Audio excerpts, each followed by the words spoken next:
America. It's Erick Erickson. Here are the four things conservatives need to know this afternoon before you get home. One housekeeping note before we begin. This is the last I'm going to be doing for the next week. I've got to participate in a fundraiser for Children's Healthcare of Atlanta tomorrow and Friday, and then we're taking family vacation next week. So this is it until after I return from family vacation. Be sure to subscribe to our podcast and go to Substack, ewerickson.substack.com, or if you want, text Erick, E-R-I-C-K, to 33777. You can follow along all the social media links, get the show notes. I'll still be writing some on Substack while I'm on vacation.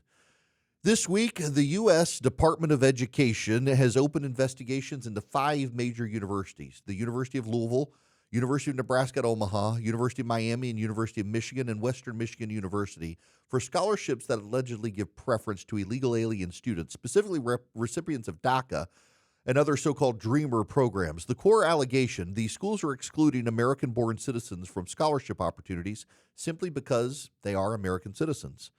This is a fundamental question of fairness. Our universities appear more concerned with checking every DEI box than they are with ensuring American kids who pay the taxes that fund state schools aren't discriminated against in their own country.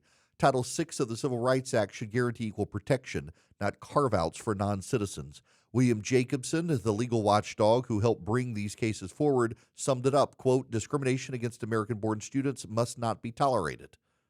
The Education Department's move indicates a willingness to finally challenge the progressive dogma that's overtaken our institutions of higher learning. We'll see whether actual accountability follows, but for parents sending their kids to college, it's worth asking, why are American students now the ones having to fight for equal access in their own public universities that they themselves pay for? It's a real question that we need to answer. Former North Carolina Governor Roy Cooper has decided to enter the Senate race there. Sources tell Axios that within the next week, Roy Cooper is going to announce his candidacy for the Senate. This is an open seat in North Carolina, as Tom Tillis, the Republican Senate incumbent, has decided not to seek re-election. Now, don't miss the underlying dynamic. While the D.C. media can gush about Cooper's moderate reputation, which he has, his actual record is packed with vetoes of pro-life legislation, pro-gun legislation, and parental rights legislation.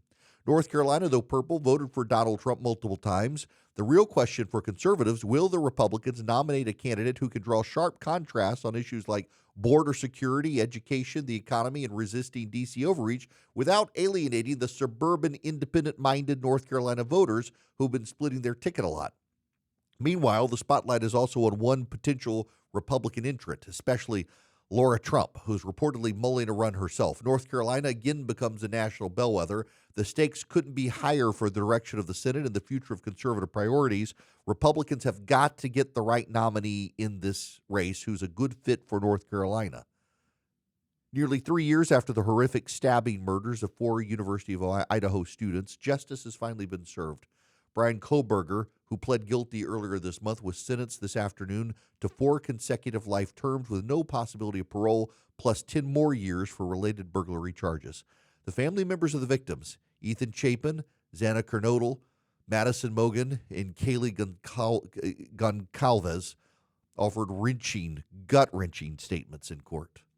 This is the sort of justice system outcome that, frankly, Americans expect and want: swift, certain punishment for the most heinous acts, without unnecessary grandstanding or years of endless appeals. Some families did want the death penalty, but others were mindful of the emotional toll and the dragging out of the case should a death penalty case move forward. They felt the plea deal brings needed closure. There's one thing we got to point out, though. There's no sugarcoating what the families there endured. The fear that gripped the tight-knit Moscow, Idaho community when this was going on, it's a sober reminder violent crime hasn't disappeared. All too often, innocent families are left trying to pick up the pieces. The justice system isn't perfect, but here justice was done. Justice will be served, and that guy will never get out of prison. Last today, we've got to talk about home prices. They've hit an all-time high. The middle class is feeling the pinch. If you're frustrated by the housing market, you're not alone. In June, the median existing home price in America hit a record $435,300, marking the 24th straight month of year-over-year price increases. Even as home sales slumped to their lowest levels in decades, existing home sales dropped another 2.7% last month. The culprit? Years of underbuilding, stubbornly high mortgage rates now nearing 7%, and too much red tape strangling new supply. Here's the reality on the ground. The market is locked tight. New buyers are priced out. Sellers won't budge on price, making affordability a crisis for the middle class. Even as mortgage rates climb, supply didn't recover because it's still too expensive and difficult to build in many blue state urban centers. And to people who have great mortgage rates in the 1% to 2% mark, they're not giving up their current homes for high rates. Washington refuses to fix the regulatory bottlenecks, and Bidenomics, frankly, still keeping inflation up. The result is a housing squeeze that leaves working Americans stuck on the sidelines, barely able to dream of homeownership. Until leaders start valuing affordable and prudent regulation over politics and endless stimulus, don't expect relief. We're going to have some big cuts in the interest rate from the Federal Reserve just to get people out of their current houses if they want to upgrade. Nobody wants to leave when they've got a 0% mortgage, basically, and they'd be looking at a 7% mortgage if they moved. So old houses are not coming up for resale to young families.